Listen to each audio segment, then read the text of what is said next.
మిత్రులారా, జై భీమ్. నిద్రపోయేటోళ్ళు మాత్రం చెప్పమాకండి. జై భీమ్, జై మూలవాసి, జై మూలవాసి. చెప్పట్లేదు ఎందుకు? అది ప్రైజ్ లార్డ్, ప్రైజ్ లార్డ్. ఎందుకు చెప్పాను తెలుసా మీకు? ఇది సిఎండిఎఫ్ మద్దిశెట్టి అజయ్ బాబు గారు పాస్టర్ గారు స్థాపించిన సంస్థ. Christians, Muslims, Dalit defence force. ఎందుకు ఒక పాస్టర్ అయి అజయ్ బాబు గారు ఒక పాస్టర్ అయి ఆ చర్చికి వచ్చే వాళ్ళకే సంబంధం పెట్టుకొని ఆ చర్చి వచ్చుకోవకే వాక్యం చెప్పుకోవచ్చు కదా. ఆయనకు మళ్ళీ దళితులు ఎందుకు, క్రిస్టియన్స్ ఎందుకు, ముస్లిమ్స్ ఎందుకు అని చెప్పేసి అనే డౌట్ చాలామందికి వచ్చింది. ఫస్ట్లో నాకు కూడా వచ్చింది.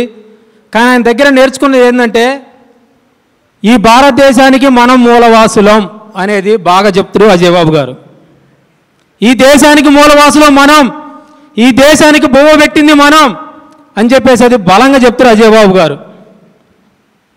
అజయ్ బాబు గారు కోసం ఇక్కడ మీరందరూ వెయిట్ చేస్తున్నారని నాకు బాగా తెలుసు.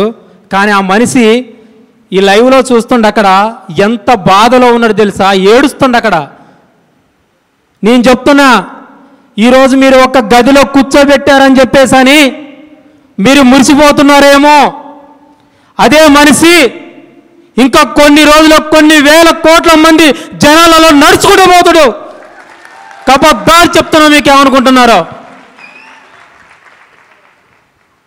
బైబిల్ గురించి, దళితుల గురించి, ముస్లింల గురించి, ఎస్సీ ఎస్టీ కొయ్య లంబాడి బిడ్డల గురించి, వాళ్ళ ఆవేదన గురించి మాట్లాడరు.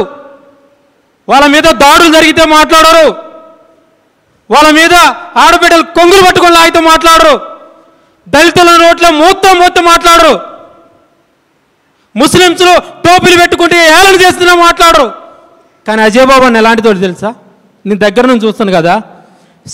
ఆయనకి యూట్యూబ్ మన వాట్సాప్లో ఒక మెసేజ్ వచ్చిందనుకో, ఒక ఆడబిడ్డకి అన్యాయం జరిగినా, ఒక క్రిస్టియన్కి అన్యాయం జరిగినా, ఒక దళితులకు అన్యాయం జరిగినా, ఒక ముస్లిమ్స్కి అన్యాయం జరిగినా ఎమ్మటే ఈ సమస్య నాది, నాకు యూట్యూబ్ ఛానల్ ఉంది, ఈ సమస్య మీద మాట్లాడాలి, నేను మాట్లాడి ప్రపంచానికి తెలియాలి, ప్రపంచానికి చూపెట్టాలి మన మీద ఎంత వివక్ష జరుగుతుంది, ఈ వివక్షతకి మనం ఎందుకు బానిసమా అని చెప్పేసి అని ఆయన ఆవేదన ఎంత ఉంటుందని చెప్పేసి అని మీ అందరికీ తెలుసు.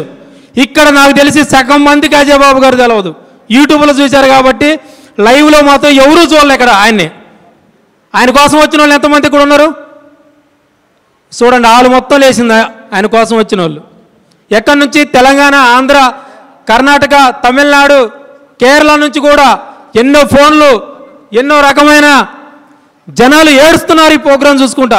ఇంత పెద్ద ప్రోగ్రాం అభియన్న, అజయ్ బాబు గారు, సిఎండిఎఫ్ ఇద్దరు కలిసి ఇంత పెద్ద ప్రోగ్రాం పెడితే ఏరే దేశాలలో యూట్యూబ్ టీవీల కాడ కూర్చొని వాళ్ళిద్దరు ఏం మాట్లాడతారు? మన క్రిస్టియన్లకి, ముస్లింస్లకి, దళితులకి ఈ దేశంలో బ్రతికే హక్కు లేదా, మన హక్కుల గురించి మాట్లాడతారని చెప్పేసి అని కొన్ని వేల మంది టీవీలు చూస్తుంటే ఈ రోజున అన్న అజయ్ బాబు లేడేడా. ఇక్కడ 2000 3000 ఉండొచ్చు, బయట లక్షల మంది చూస్తున్నారు మనల్ని, లక్షల మంది చూస్తున్నారు. కావున అజయ్ బాబు నాన్న ఇక్కడికి రానికపోవటం, ఇక్కడున్న ప్రభుత్వం ఎందుకో మరే చెప్పట్లేదు, ఎందుకో నాకు తెలియదు.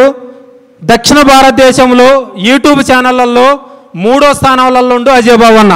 ఒక్క వీడియో పెడితే మిలియన్లు చూస్తున్నారు. అలాంటి గొప్ప దైవ సైనికుడు, బలంగల్లో ఉన్నవాడు. కాబట్టి నేను అజయ్ బాబు అన్నతో ఫోన్ మాట్లాడిస్తాను నేనే స్వయంగా.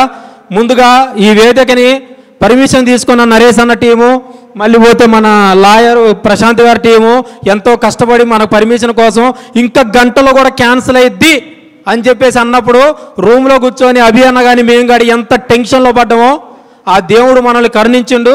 కాబట్టి ఇప్పుడు నేను అజయ్ బాబు గారికి ఫోన్ చేసి మాట్లాడిస్తున్నాను.